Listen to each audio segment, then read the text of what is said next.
देखिए green TV YouTube पर भी, बस सब्सक्राइब करें और बेल आइकन दबाएं। नमस्कार, आप देख रहे हैं किसान बुलेटिन। मैं हूं आपके साथ प्राची तिवारी। आइए नजर डालते हैं खेती किसानी और ग्रामीण भारत से जुड़ी आज की जरूरी हेडलाइंस पर।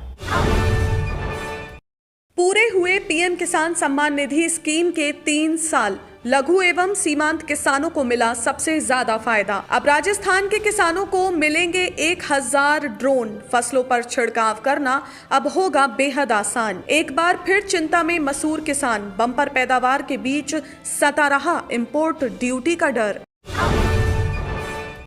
देश के किसानों के लिए शुरू की गई सबसे बड़ी योजना पीएम किसान सम्मान निधि स्कीम को 3 साल पूरे हो गए हैं। जी हां, इस योजना के तहत देश के लगभग 11 करोड़ किसानों को 1.25 लाख करोड़ रुपए से ज्यादा दिए जा चुके हैं।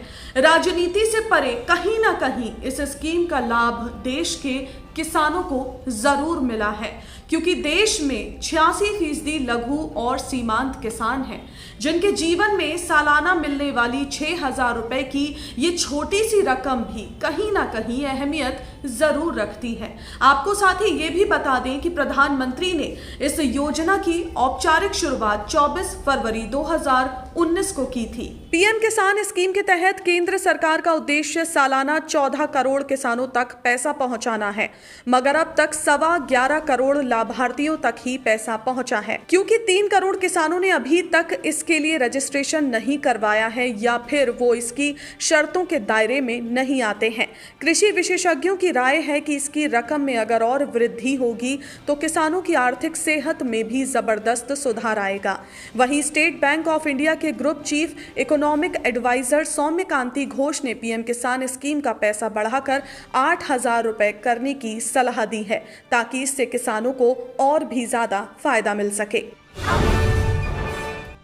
आजकल खेती में आधुनिक तकनीक को लगातार बढ़ावा दिया जा रहा है। इसी को ध्यान में रखते हुए राजस्थान सरकार ने किसानों के लिए एक अच्छी पहल की है। दरअसल राज्य सरकार ने कृषि तकनीकी मिशन शुरू करने का फैसला किया है, ताकि किसानों की आय में वृद्धि हो सके।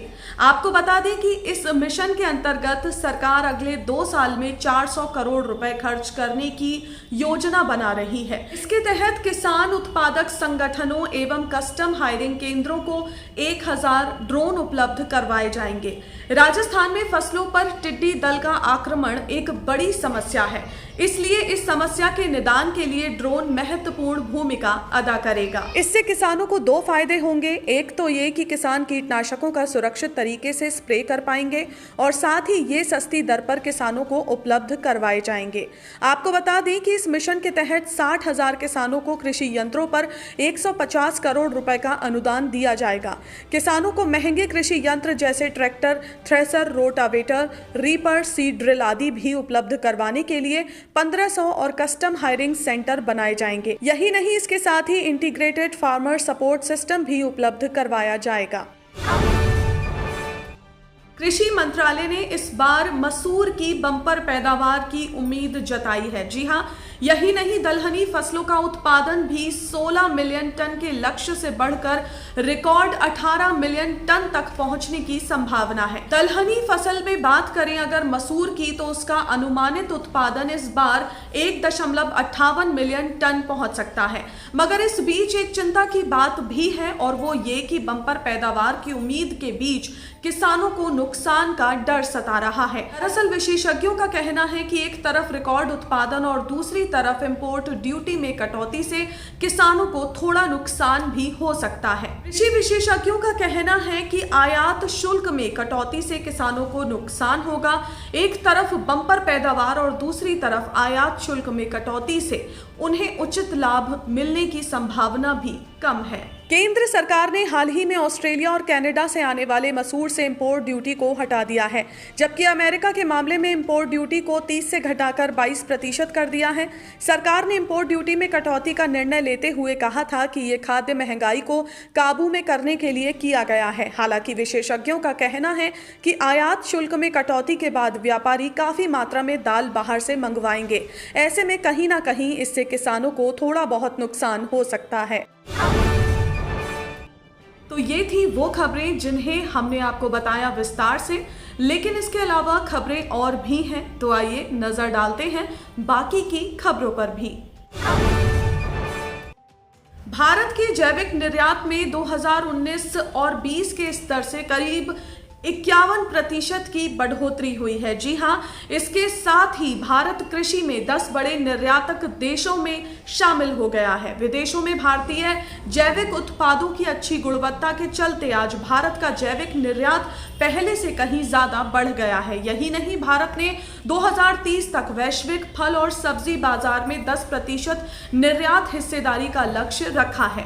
आपको बता दें कि भारत का जैविक निर्यात वर्ष 2020-21 में 8,88,180 मीट्रिक टन था। बागवानी और फूलों की खेती का उत्पादन 330 मिलियन टन तक पहुंच गया है। यही नहीं, दुग्ध उत्पादन भी पिछले 6 से 7 सालों में लगभग 45% बढ़ा है। लगभग 60 लाख हेक्टेयर भूमि को सूक्ष्म सिंचाई के अंतर्गत लाया गया है।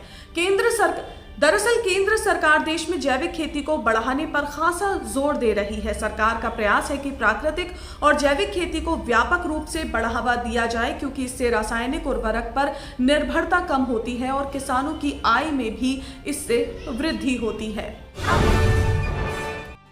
प्रधानमंत्री केंद्रीय कृषि मंत्रालय की ओर से एक कार्यक्रम का आयोजन किया गया। इस कार्यक्रम में प्राकृतिक खेती, हाईटेक एग्रीकल्चर, मिलेट्स के महत्व, स्मार्ट एग्रीकल्चर और खाद्य तेल में आत्मनिर्भरता हासिल करने के मसले पर चर्चा हुई। इस दौरान पीएम मोदी ने कृषि को आधुनिक और स्मार्ट बनाने पर जोर दिया। उन्होंने कहा कि साल 2023 को इंटरनेशनल ईयर ऑफ मिलेट्स है। इसमें भी हमारा कॉर्पोरेट जगत आगे आए, भारत के मोटे अनाजों की ब्रांडिंग करे, प्रचार करे। हमारे दूसरे देशों में जो बड़े मिशंस हैं वो भी अपने देशों में बड़े बड़े सेमिनार करें, वहां के लोगों को जागरूक करें कि भारत के मोटे अनाज कितने उत्तम हैं, वो टेस्ट की दृष्टि से कितना महत्वपूर्ण है। साथ ही पीएम मोदी ने यह भी कहा कि इंपोर्टर और एक्सपोर्टर के बीच मिलेट्स के संबंध में बात भी कर सकते हैं। भारत के मिलेट्स की न्यूट्रिशनल वैल्यू कितनी ज्यादा है, इस पर भी हम बल दे सकते हैं।